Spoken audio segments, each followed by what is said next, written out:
In today's video, I will walk you through how to use Texture Large Splat in Krita.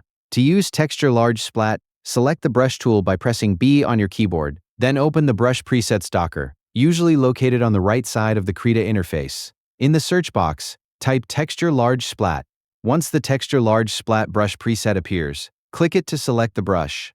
Next, adjust the brush size from the top toolbar. Increase the size value for a larger splat texture area, or decrease the size value for smaller and more detailed splat effects. The Texture Large Splat brush in Krita is useful for adding large paint splatters, rough textures, scattered marks, and bold surface effects. It is a good choice when creating abstract textures, messy paint effects, backgrounds, or adding strong texture details to artwork. Use a larger brush size when covering bigger areas with splat effects, and use a smaller brush size when adding detailed splatter patterns. After selecting the Texture Large Splat brush and adjusting the size, you can start applying splat texture effects to your artwork in Krita. And that's how to use Texture Large Splat in Krita. Thank you for watching the video.